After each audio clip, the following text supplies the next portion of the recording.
Asalaamu calaykum saaxiibayaal, soo dhawaada dhammaantiina. Waxaan filayaa in aad iyo aad u sii guuleysay Kaajo Nambait qaybtiisii afraad oo muddo dheer inugu dambeysay. Inta aysan sheekadu si buuxda u bilaaban, waxaan ila xasuusinayaa inaad subscribe dhahdaan oo calaamadda gambaleelka furataan si aysan u sheegin qaybaha soo socda. Wuxuu inoo marayay bahalkii kaajoyaasha dib u soo nooleynayay inuu ka mid yahay shaqaalayaasha nadaafadda, balse Kafka markuu dhakhtarka dib ugu soo baxay wuxuu raadinayaa natiijadii imtixaanka, balse si degdeg ah loogu keenayaa. Wuxuu kaloo ogaanayaa inay xalfad jirto oo lagu abaalmarinayo dhammaan ciidamada. Halkaas waxaa joogtay Shia oo ahay tan ugu dhibcaha badan, waxaana imaanaysa Xaliimo oo rabto inay guddoonsiiso abaalmarinteeda Shia. Waxay leedahay shaqo fiican ayaa qabatay, waxay guddoonsiinaysaa abaalmarinteedii Shia. Shia niyaddu waxay iska leedahay aniga ma aha qofka u dhameeyay Kaajiyo, balse waa Kafka. Sababta uu ku noqday Kaajiyona waa ii sheegi doonaa. Halka waxaa imaanaya Kafka, waxaan ogaanaynaa inuu imtixaanka ku baasay. Xaliimo waxay soo xasuusanaysaa markii ay guddiga ciidamada imtixaanka ay ku shirayeen. Ciidamadoo dhan waxay ogaanayaan qofka imtixaanka ugu hooseeya inuu yahay Kafka. Xaliimo iyadoo rabtay inay hadasho waxa ka hor hadlaya gacanyaraheeda, wuxuuna leeyahay Kafka isagoo saas oo dhan daciif u ah wuxuu badbaadiyay magaalada. Ciidamadana wuxuu garab ku siiyey inay Kaajiyoga si fudud ku laayaan. Waa inaan Jaanis labadaas siinaa. Ciidamada guddiga sidaas ayay iskugu raacayaan in ay shaqadiisa ku daayaan Kafka.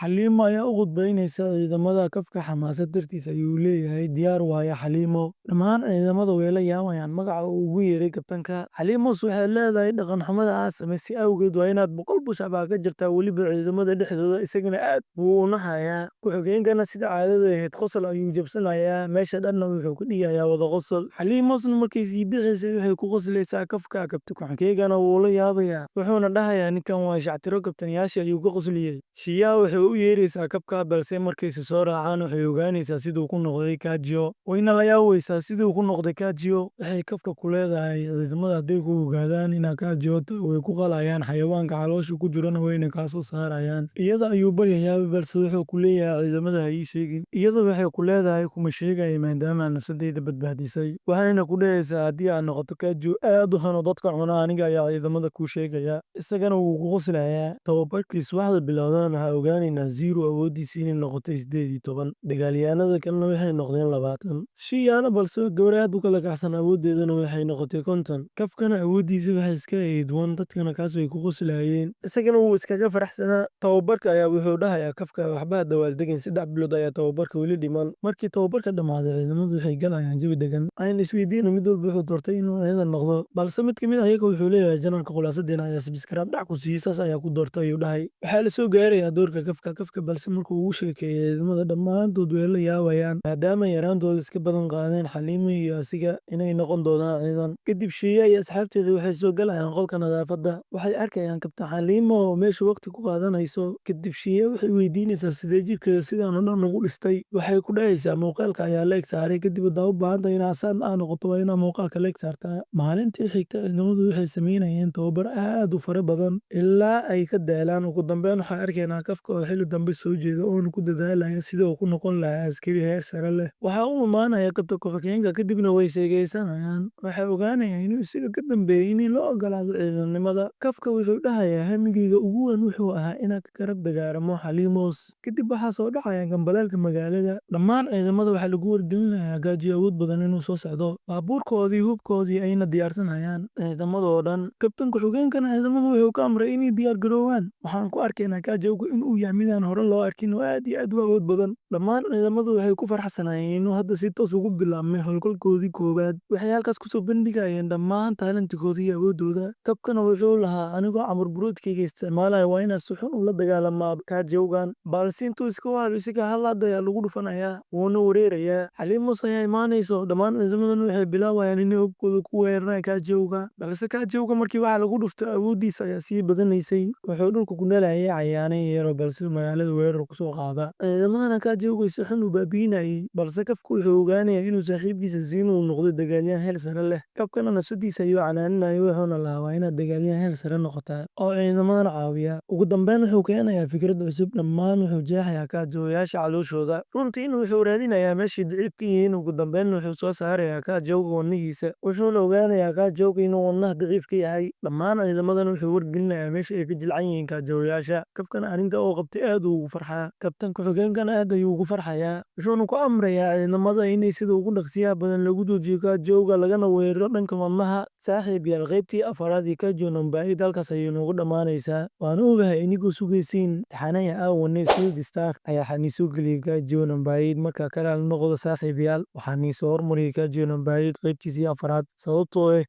Swedish Star waxaa ku socday dhid. Waxaa dhacday in Swedish Star dib u soo bilaaway dhidkiisii maalin codadkii la duubayay markaa saas awoodeed ayaa ugu soo hormariyay Kajio namba 8 sababtoo mar hore ayaa diyaarsaday Kajio namba 8 ka raali noqda markaas waxaan rajeynaa sida ugu dhaqsiyaha badan inaan ugu soo dhigo Swedish Star.